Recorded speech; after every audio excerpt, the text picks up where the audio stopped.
یہ ڈھول تماشے کا کہیں سے کوئی ثبوت اسلام میں نہیں ملتا.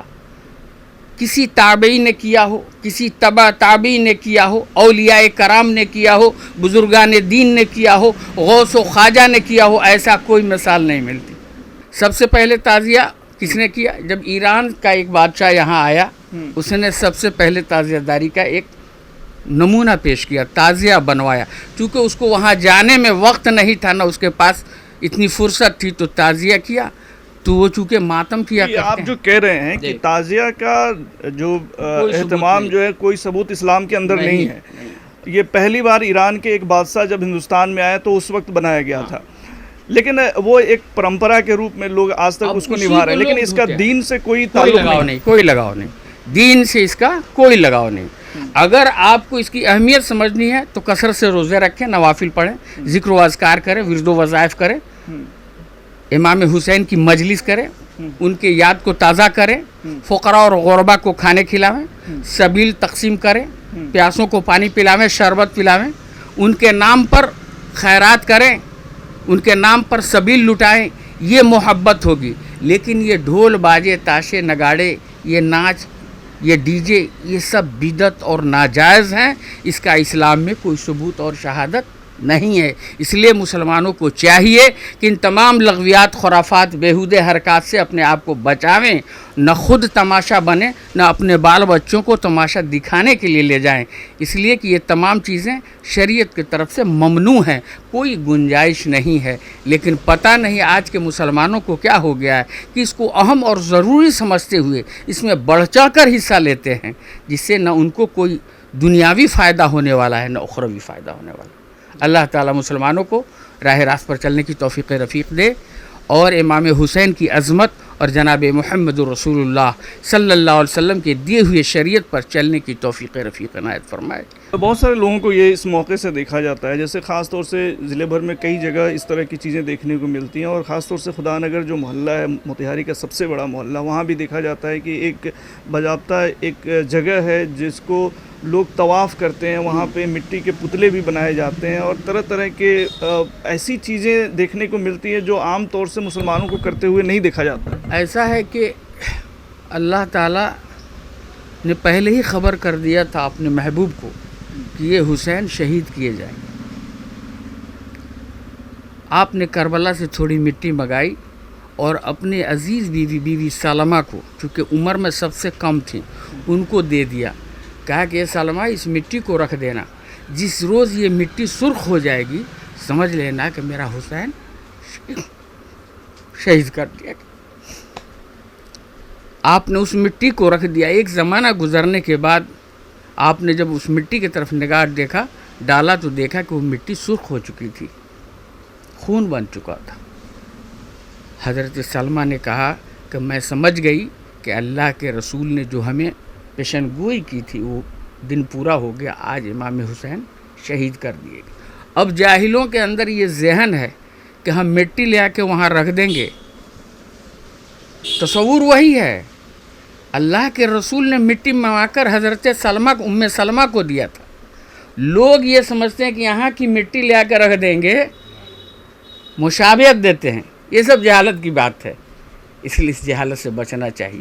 لی خمسۃ اطفی بہا حر الوبائل حاتمہ المصطفیٰ والمرتضیٰ وابناہما والفاطمہ.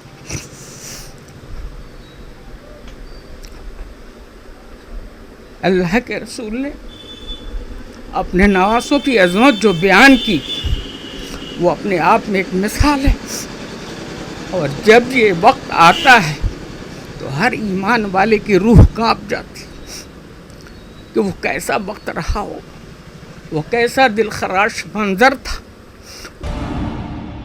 ایس ٹی وی نیوز دیکھ رہے ہیں آپ, میں ہوں انصار الحق. محرم کا موقع ہے, اور اس موقع سے آج ہم بات کرنے جا رہے ہیں کہ محرم جو تہوار منایا جاتا ہے تو اس کے پیچھے کی اصلی وجہ کیا ہے, اور کس طرح سے جو ہے اس تہوار کو منانا چاہیے. اس پر بات کرنے کے لیے آج ہمارے ساتھ موتیہاری کے سب سے بڑے مسلم محلے خدا نگر مسجد کے جو امام صاحب ہیں مولانا پرویز صاحب عرف چنو مولانا ہمارے ساتھ ہیں. مولانا صاحب بہت بہت سواگت ہے آپ کا ایس ٹی وی نیوز پر. بیسیکلی جو محرم کا تہوار ہے اس موقع سے اسلامک نقطہ نظر سے شریعت کیا کہتا ہے؟ ایسے یہ محرم الحرام کا مہینہ اسلامی کیلنڈر کے مطابق پہلا مہینہ ہے سال کا. اس مہینے کی ڈھیر ساری فضیلتیں ہیں، اور ایام جاہلیت میں بھی جب یہ مہینہ آتا تھا تو کفار جنگ بندی کرتے تھے. کوئی لڑائی نہیں، کوئی فتنہ، کوئی فساد نہیں، ہر طرف امن قائم. اور جب اللہ کے رسول تشریف لائے اور آپ کے نواسوں کے ساتھ اس عاشورہ کے دن یعنی 10ویں محرم کو ایک المیہ اور ایک سانحہ گزرا جو رہتی دنیا تک اپنے آپ میں ایک مثال ہے. ایسی جرأت، ایسا نمونہ، ایسی وفاداری، ایسا اتباع، ایسی محبت کسی کے اندر نہ دیکھنے کو ملا ہے، نہ قیامت کی صبح تک ملے. اللہ کے رسول چونکہ اپنے نواسوں سے بڑی محبت کرتے تھے، خصوصاً امام حسین کے ساتھ. اللہ کے رسول اپنے نواسوں کو سونگتے بھی تھے اور چومتے بھی تھے، اتنی محبت تھی. اور اس مناسبت سے اللہ کے رسول کی ایک حدیث ہے. وہ حدیث شریف میں اللہ کے رسول کہیں خطبہ دے رہے تھے، آپ نے دوران خطبہ اس حدیث کو سنایا کہ الحسین منی وانا من الحسین. اس حدیث کو سننے کے بعد صحابہ بھونچکے رہ گئے. یہ تو سبھی جانتے تھے کہ امام حسین نواز مصطفیٰ صلی اللہ علیہ وسلم، لیکن آپ نے جو یہ کہا کہ حسین مجھ سے ہیں اور میں حسین سے ہوں، یہ بات دنیا کو سمجھ میں نہیں آئی. لیکن جب محرم کا مہینہ آیا، اللہ کے رسول کو اس دنیا سے پردہ کرنے کے صرف 50 سال کے بعد زمانے کا مزاج بدل گیا. وہ زمانہ جس کے پاس کچھ نہیں تھا، اللہ کے رسول نے سب کچھ دیا. رسول نے نماز دیا، روزہ دیا، قرآن دیا، حج دیا، زکوٰۃ دیا، خانہ کعبہ دیا، امت سے لیکن کچھ مانگا نہیں. آپ نے صرف یہی فرمایا کہ میرے اہل بیت سے محبت کرو گے تو اللہ تم سے محبت کرے. اہل بیت کی محبت خدا کی محبت. اور اہل بیت میں آپ نے واضح کیا کہ لی خمسۃ اطفی بہا حر الوبائل حاتمہ المصطفیٰ والمرتضیٰ وابناہما والفاطمہ.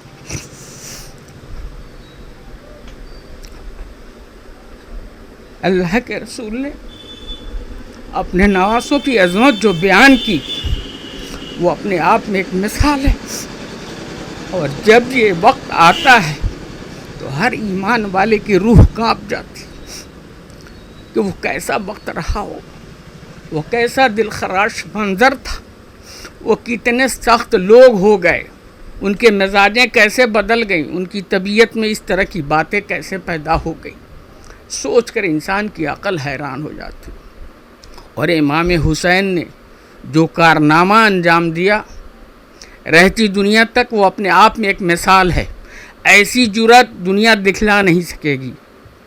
کچھ لوگوں کا سمجھنا ہے کہ یہ امام حسین تخت و تاج کے لیے لڑ رہے تھے، حکومت کے لیے لڑ رہے تھے، اقتدار کے لیے لڑ.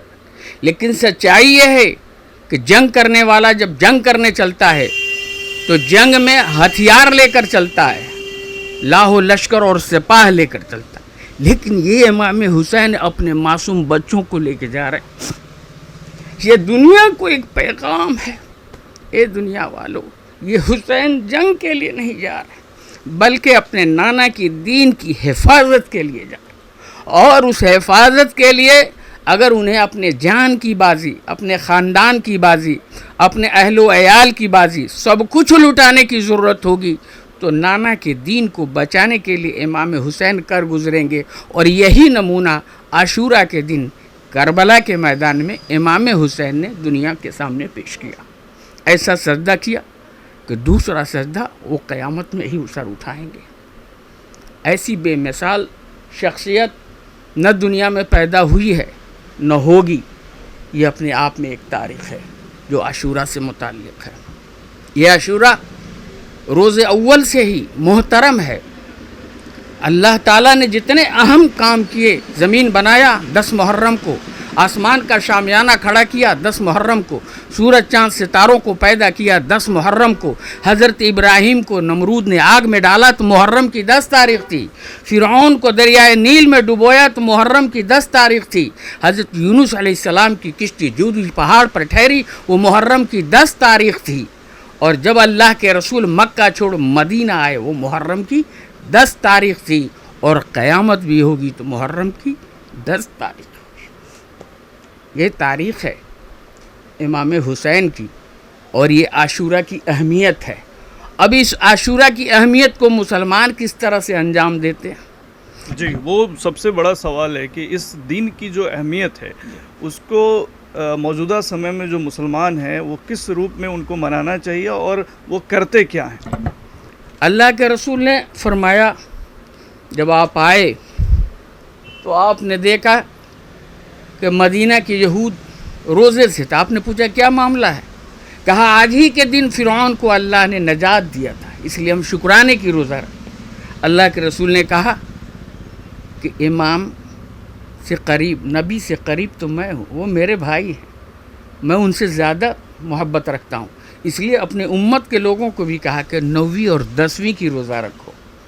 اس لیے ہم نفلی روزہ رکھیں، کثرت سے ورد و وظائف کریں، کثرت سے نوافل پڑھیں، کثرت سے فقراء اور مساکین کو کھانے کھلائیں، کثرت سے غربا کی مدد کریں، کثرت سے سبیل بنا کر غریبوں میں تقسیم کریں. یہ اصلی محبت امام حسین کی. لیکن کرتے کیا ہیں؟ اب یہاں ایک ڈھول تماشے کا رواج، یہ ڈھول تماشے کا کہیں سے کوئی ثبوت اسلام میں نہیں ملتا. کسی تابعی نے کیا ہو، کسی تبع تابعی نے کیا ہو، اولیاء کرام نے کیا ہو، بزرگان دین نے کیا ہو، غوث و خواجہ نے کیا ہو، ایسا کوئی مثال نہیں ملتی. لیکن ہم ایک نئی مثال بناتے ہیں اور پیش کرتے ہیں. تعزیہ بناتے ہیں تو تعزیہ اگر یادگار حسین میں مناتے ہیں تو پھر ڈھول باجے کی ضرورت کیا ہے؟ اس شبیہ کو ہم تیار کرتے ہیں تاکہ امام حسین کی محبت ہمارے سامنے آ جائے، تو پھر کھیل تماشے کی ضرورت کہاں ہے؟ ڈھول باجے کی ضرورت کہاں ہے؟ اگر واقعی آپ اس لیے تعزیہ داری کرتے ہیں اس شبیہ کو ہم یاد کریں تو شبیہ یاد کرنے سے امام حسین کی شبیہ یاد آئے گی، تو اس میں کھیل تماشے کی کہیں سے کوئی گنجائش نہیں ہے. کرتے کیوں ہے یہ؟ آخر ہندوستانی خاص طور سے دیکھا جاتا ہے ہندوستانی سماج میں یہ سب چیزیں زیادہ دیکھنے کو ملتی ہیں. یہ سب جہالت کے بنیاد پر ہے. سب سے پہلے تعزیہ کس نے کیا؟ جب ایران کا ایک بادشاہ یہاں آیا اس نے سب سے پہلے تعزیہ داری کا ایک نمونہ پیش کیا، تعزیہ بنوایا. چونکہ اس کو وہاں جانے میں وقت نہیں تھا، نہ اس کے پاس اتنی فرصت تھی، تو تعزیہ کیا. تو وہ چونکہ ماتم کیا کرتے ہیں. آپ جو کہہ رہے ہیں کہ تعزیہ کا جو اہتمام جو ہے کوئی ثبوت اسلام کے اندر نہیں ہے، یہ پہلی بار ایران کے ایک بادشاہ جب ہندوستان میں آیا تو اس وقت بنایا گیا تھا، لیکن وہ ایک پرمپرا کے روپ میں لوگ آج تک اس کو نبھا رہے ہیں. لیکن اس کا دین سے کوئی تعلق نہیں. کوئی لگاؤ نہیں، دین سے اس کا کوئی لگاؤ نہیں. اگر آپ کو اس کی اہمیت سمجھنی ہے تو کثرت سے روزے رکھیں، نوافل پڑھیں، ذکر و اذکار کریں، ورد و وظائف کریں، امام حسین کی مجلس کریں، ان کے یاد کو تازہ کریں، فقراء اور غربا کو کھانے کھلاویں، سبیل تقسیم کریں، پیاسوں کو پانی پلاویں، شربت پلاویں، ان کے نام پر خیرات کریں، ان کے نام پر سبیل لٹائیں. یہ محبت ہوگی. لیکن یہ ڈھول باجے تاشے نگاڑے، یہ ناچ، یہ ڈی جے، یہ سب بدعت اور ناجائز ہیں. اس کا اسلام میں کوئی ثبوت اور شہادت نہیں ہے. اس لیے مسلمانوں کو چاہیے کہ ان تمام لغویات، خرافات، بیہودے حرکات سے اپنے آپ کو بچاویں. نہ خود تماشا بنیں، نہ اپنے بال بچوں کو تماشا دکھانے کے لیے لے جائیں. اس لیے کہ یہ تمام چیزیں شریعت کی طرف سے ممنوع ہیں، کوئی گنجائش نہیں ہے. لیکن پتہ نہیں آج کے مسلمانوں کو کیا ہو گیا ہے کہ اس کو اہم اور ضروری سمجھتے ہوئے اس میں بڑھ چڑھ کر حصہ لیتے ہیں، جس سے نہ ان کو کوئی دنیاوی فائدہ ہونے والا ہے نہ اخروی فائدہ ہونے والا ہے. اللہ تعالیٰ مسلمانوں کو راہ راست پر چلنے کی توفیق رفیق دے، اور امام حسین کی عظمت اور جناب محمد رسول اللہ صلی اللہ علیہ وسلم کے دیے ہوئے شریعت پر چلنے کی توفیق رفیق عنایت فرمائے. وما توفیق الا باللہ۔ امام صاحب ایک چیز سوال یہ اٹھتا ہے کہ جیسے بہت سارے مولانا لوگوں سے ہم لوگوں نے سنا ہے کہ دین میں کوئی نئی چیز پیدا کرنا جو ہے گناہ ہے، بدعت ہے، اور اس کی سزا بھی کل جید بدعت کل بدعت ضلالت کل ضلالت فی النار۔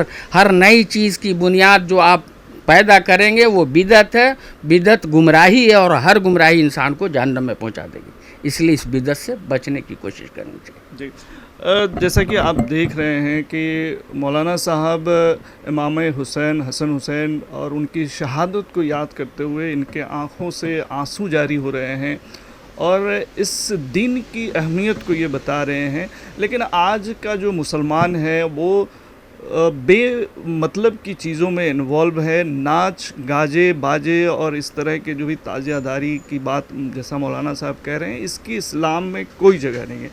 امام صاحب یہ سب چیزیں جو ہمارے سماج میں آئی ہے یا مسلم سماج میں آ گئی ہیں، اس کی روک تھام کیسے ہونی چاہیے؟ کیا فکر اس کے لیے ضروری آپ سمجھتے ہیں؟ ہر محلے میں اگر اس طرح کی مجالس کی جائے، باشعور لوگوں کو بٹھایا جائے، ان کے بھی شریعت کا پیغام دیا جائے اور امام حسین علیہ الصلوۃ والتسلیم کے کیریکٹر کو پیش کیا جائے، لوگوں میں سمجھ پیدا ہوگی اور اسے ایک نیا انقلاب پیدا ہوگا، لوگوں کے اندر جانکاری بھی آئے گی۔ بہت ساری چیزیں جہالت کی بنیاد پر بھی انسان کے اندر پنپ جاتی ہیں، لوگ ایسا سمجھتے ہیں کہ ہمارے باپ دادا کرتے آ رہے ہیں اس لیے ہم بھی کر رہے ہیں، تو یہ تو کفر والی بات ہوگی کہ باپ دادا بتوں کو پوج رہے ہیں اس لیے ہم بھی بتوں کو پوج دیں۔ اللہ تعالیٰ نے اپنے محبوب کو جو شریعت دیا وہ شریعت ہمیں ملا ہے، اس سے بہترین کوئی شریعت نہیں، اس سے بہترین کوئی ملت نہیں، اس سے بہترین کوئی تہذیب نہیں، اس سے بہترین کوئی انداز نہیں۔ وہ شریعت کہ جو انسانوں کو چلنا سکھائے، استنجا کرنا سکھاوے، کھانے کا طریقہ سکھاوے، سونے کا طریقہ سکھائے۔ دنیا کے بہت سارے مذاہب ہیں، دیگر ادیان و ملل میں جس طرح کی روایتیں ملتی ہیں اور اسلام میں جس طرح کی روایت قائم ہے، ایسا نمونہ کہیں اور دیکھنے کو نہیں ملے گا جو نمونہ جناب محمد رسول اللہ صلی اللہ علیہ وسلم نے پیش کیا ہے، اور جو شریعت ہمیں دیا یہ آخری شریعت ہے۔ اس کے بعد نہ کوئی نبی آنے والا ہے، نہ کوئی رسول آنے والا ہے، نہ کوئی نبیہ آنے والی ہے۔ جو اللہ کو دینا تھا اپنے محبوب کو دے دیا، اور جو محبوب کو دینا تھا امت کے حوالے کر دیا۔ سب سے بڑی چیز ہمارے پاس قرآن مقدس ہے، اور قرآن مقدس کے آیات پر غور کرنے کے بعد پتہ چلتا ہے کہ ہم کو دنیا کے تمام فتنوں سے اپنے آپ کو الگ رکھنا چاہیے۔ یہی اصل ایمان ہے۔ اگر آپ نے اس سے اپنے آپ کو بچا لیا، گویا آپ نے اپنی ایمان کی حفاظت فرمائی۔ یہ بہت سارے لوگوں کو یہ اس موقع سے دیکھا جاتا ہے، جیسے خاص طور سے ضلع بھر میں کئی جگہ اس طرح کی چیزیں دیکھنے کو ملتی ہیں، اور خاص طور سے خدا نگر جو محلہ ہے موتیہاری کا سب سے بڑا محلہ، وہاں بھی دیکھا جاتا ہے کہ ایک باضابطہ ایک جگہ ہے جس کو لوگ طواف کرتے ہیں، وہاں پہ مٹی کے پتلے بھی بنائے جاتے ہیں، اور طرح طرح کے ایسی چیزیں دیکھنے کو ملتی ہیں جو عام طور سے مسلمانوں کو کرتے ہوئے نہیں دیکھا جاتا۔ ایسا ہے کہ اللہ تعالیٰ نے پہلے ہی خبر کر دیا تھا اپنے محبوب کو کہ یہ حسین شہید کیے جائیں گے۔ آپ نے کربلا سے تھوڑی مٹی منگائی اور اپنے عزیز بیوی سلمہ کو، چونکہ عمر میں سب سے کم تھیں، ان کو دے دیا، کہا کہ یہ سلمہ اس مٹی کو رکھ دینا، جس روز یہ مٹی سرخ ہو جائے گی سمجھ لینا کہ میرا حسین شہید کر دیا۔ آپ نے اس مٹی کو رکھ دیا۔ ایک زمانہ گزرنے کے بعد آپ نے جب اس مٹی کی طرف نگاہ دیکھا، ڈالا تو دیکھا کہ وہ مٹی سرخ ہو چکی تھی، خون بن چکا تھا۔ حضرت سلمہ نے کہا کہ میں سمجھ گئی کہ اللہ کے رسول نے جو ہمیں پیشن گوئی کی تھی وہ دن پورا ہو گیا، آج امام حسین شہید کر دیے گئے۔ اب جاہلوں کے اندر یہ ذہن ہے کہ ہم مٹی لے آ کے وہاں رکھ دیں گے، تصور وہی ہے۔ اللہ کے رسول نے مٹی منگا کر حضرت سلمہ ام سلمہ کو دیا تھا، لوگ یہ سمجھتے ہیں کہ یہاں کی مٹی لے آ کر رکھ دیں گے، مشابہت دیتے ہیں۔ یہ سب جہالت کی بات ہے، اس لیے اس جہالت سے بچنا چاہیے۔ تو جو سماج کے اندر جو پرمپراؤں میں جینے والے لوگ ہیں، جو غلط چیزوں کو صحیح سمجھ کے عبادت سمجھ کے کرتے ہیں، انہیں ایک بار پھر سے سوچنے کی ضرورت ہے، کیونکہ اسلام کے اندر محرم خاص طور سے اتنے مقدس وقت جو ہے محرم کا، جو حسن اور حسین رضی اللہ عنہ کی شہادت کو جب ہم یاد کرتے ہیں تو ایسے موقعوں سے ان سب چیزوں سے پرہیز کرنے کی ضرورت ہے، اور کہیں نہ کہیں ان کی جو دین کے لیے انہوں نے سر کٹایا، اس دین کا ایک طرح سے مذاق اڑانا بھی امام صاحب کہہ سکتے ہیں کہ اس طرح کی اگر جاہلیت میں لوگ جہالت میں کچھ کر رہے ہیں تو انہیں شعور پیدا کرانے کی ضرورت ہے. جو لوگ باشعور ہیں، جو پڑھے لکھے ہیں، وہ اپنے پڑوسیوں کو یہ شعور دیں کہ تم ان لغویات سے اپنے آپ کو بچاؤ. تم اسے محبت حسین سمجھ رہے ہو، نہیں، یہ محبت حسین نہیں، یہ عمل تمہیں جہنم میں پہنچا دے گا. اپنے آپ کو اس سے بچاؤ. تو ہر پڑوسی کا یہ فرض ہے کہ اگر آپ پڑھے لکھے ہیں، دین کا شعور رکھتے ہیں، تو اپنے آجو بازو میں جو رہنے والے جو جاہل لوگ ہیں، جنہیں دین کی معلومات نہیں ہے، جو پڑھے لکھے نہیں ہیں، ان پڑھ ہیں، ناسمجھ ہیں، ان کے اندر یہ شعور پیدا کریں کہ ہم اس دین کی عظمت کو سمجھیں اور عاشورہ کی عظمت کو سمجھیں. عاشورہ کی عظمت تب سمجھ میں آئے گی جب ان کے سامنے یہ سارے معاملات کھول کر رکھ دیے جائیں گے. ان کو آئینہ دکھا دیا جائے گا کہ جو تم کر رہے ہو اس آئینے میں ایک نگاہ ڈال لو، ایک نگاہ اس آئینے میں ڈالو. اگر تمہاری شبیہ اس طرح سے اترتی ہے تو پھر کوئی بات نہیں، اور اگر نہیں اترتی تو اس سے اجتناب اور پرہیز کرو. اللہ تمہارے ایمان کی حفاظت فرمائے. جی، آخری ہم آپ سے یہ جاننا چاہیں گے وہ تمام لوگ جو اس طرح کی جہالت میں زندگی گزار رہے ہیں اور کہیں نہ کہیں جو غیر مناسب چیزیں ہیں، جو دین سے الگ ہٹ کر چیزیں وہ کر رہے ہیں، ان سب کے لیے آپ کا میسیج کیا رہے گا؟ ہمارا میسیج یہی رہے کہ ان کاموں سے اجتناب کریں، پرہیز کریں اور دین کا شعور پیدا کریں. اگر خود پڑھے لکھے نہیں ہیں تو پڑھے لکھے لوگوں کی قرب میں جائیں، ان کی صحبت میں بیٹھیں، تاکہ آپ کے اوپر اسلامی رنگ چڑھے، قرآن کا رنگ چڑھے، مصطفیٰ کا رنگ چڑھے، اور دنیاوی خرافات اور دنیا کے رنگوں سے آپ بچ جائیں. یہی اصل ایمان ہے. بہت بہت شکریہ آپ سے تمام جانکاری ساجھا کرنے کے لیے مولانا صاحب. تو موتیہاری کے سب سے بڑے مسلم محلے خدا نگر کے پیش امام مولانا پرویز صاحب سے عرف چنو صاحب سے ہم بات کر رہے تھے، اور انہوں نے صاف طور سے اس بات کا ذکر کیا کہ آج کے دور میں جو چیزیں محرم کے موقع سے خاص طور سے عمل میں لائی جا رہی ہیں اس کی اسلام کے اندر کہیں کوئی جگہ نہیں ہے. لوگ جو اس طرح کے کاموں میں انوالو ہیں، اس طرح کی چیزوں کو دین سمجھ کے یا عبادت سمجھ کے کر رہے ہیں، انہیں ایک بار پھر سے جو ہے اپنے بڑوں کے بیچ جا کر ان سے سمجھنے کی ضرورت ہے کہ اس دین کی اہمیت کیا ہے، اس موقع کی اہمیت کیا ہے، اور اس موقع سے کیا ضروری چیزیں ہیں جو کرنا چاہیے. تو صاف طور سے مولانا صاحب کا یہ انہوں نے باتیں رکھیں. امید کرتے ہیں کہ بہت سارے لوگوں کو اس سے فائدہ ہوگا. تمام خبروں اور ڈیبیٹس کے لیے جڑے رہیے STV نیوز کے ساتھ.